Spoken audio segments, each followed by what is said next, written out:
Hey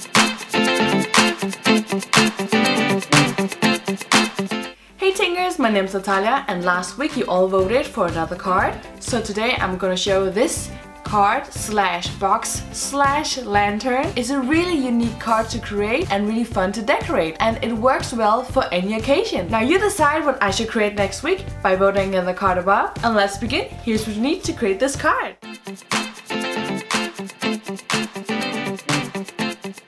Now take your construction paper and your ruler and then measure out 24 centimeters on each side. Make markings, connect the dots to create the square, and then cut it out. Then make markings at 6 and 18 centimeters and do this with all of the sides. Connect all of the opposite markings with a straight line. Make a line from this marking to this marking and repeat this with all of the corners. Then cut all of the corners in half. Place your ruler on all of the lines you just created and then bend the paper over it. Then refold everything to make all of the lines more clear. Place your finger on the cut corner and then push it inwards. Let the two sides meet by folding it on your table, and repeat this process with all of the corners. Measure out and make markings inside the box at 4 and 8 centimeters. Repeat this process with all sides of the square. Connect all of the opposite markings with a line to create this tic-tac-toe pattern. It will become important later on. Now we also need to create a lid, so make a square that's 12.5 centimeters. Add 2 centimeters from each corner of the square. Connect these lines with more lines, but try to extend them so they create another corner, and repeat this on all sides. And then cut it out. Then place your ruler on all of the lines and then bend the paper over it. And refold everything to make every line more clear. Cut these 2 lines here and also the opposite ones as well, and then bend them inwards. Put some glue on the flaps here and then close up the lid. And press down on each corner you make to make them stick properly, and then leave it to dry. Now we also need to create 4 strips that each measure 28 centimeters in length and then 4 centimeters in width. Then cut them out. On the long side of the strip, measure and mark 4, 8, 12, 16, 20 and 24 centimeters, and do this on the opposite side as well. Once that's done, place your ruler on the 2 opposite markings and then bend the paper over it. Then bend the paper back and forth like this to create these mountain folds. And you need to repeat this process with all of the strips. Next, we need to create 3 circles and 2 strips. Measure 2 centimeters with your compass and then create 2 circles. Then measure 1.5 centimeters and then create the last circle. The strips measure 8 centimeters in length and 2 centimeters in width. Then cut everything out.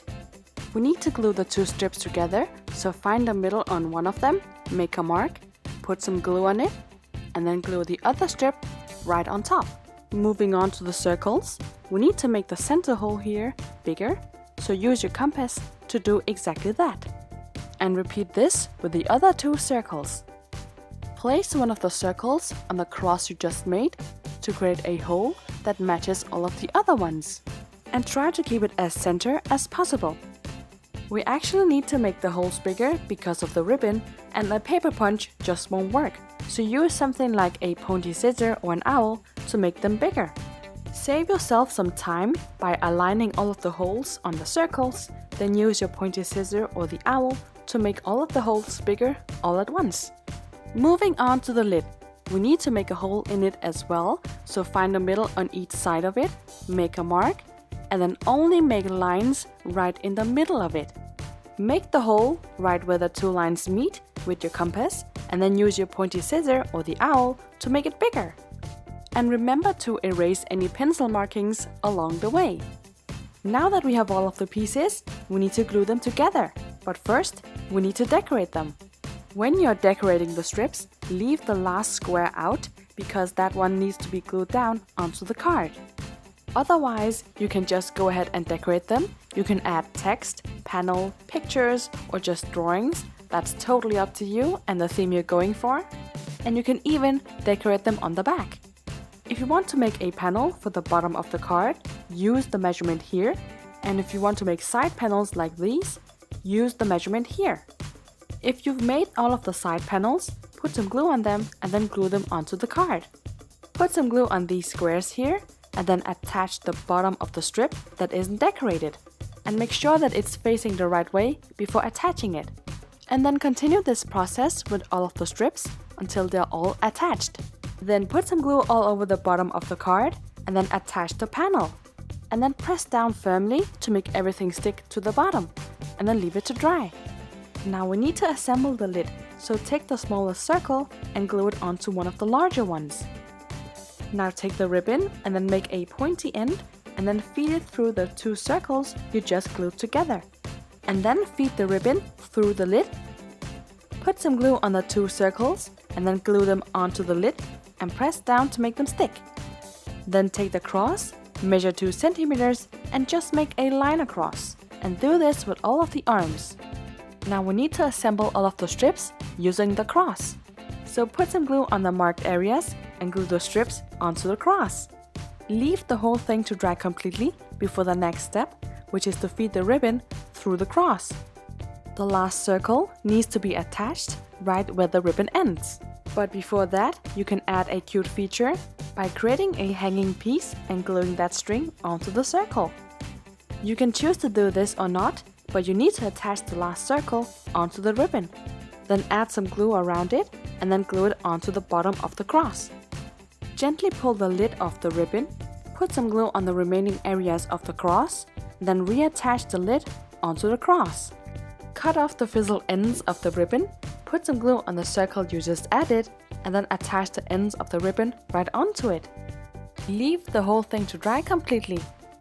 Put the strips gently into the box, hold them down like this to make the spring-like structure more visible, and then close up the box one side at a time. Test out the box and see if it works before giving it away. There are so many ways of creating and decorating this, so just let your imagination loose and get creative. I hope you enjoy watching. Leave a like and subscribe if you haven't already, and don't forget to hit the bell button below so don't miss out on any future videos. And if you're looking for more inspiration, check out these DIYs here, and I'll see you soon with more ideas. Bye!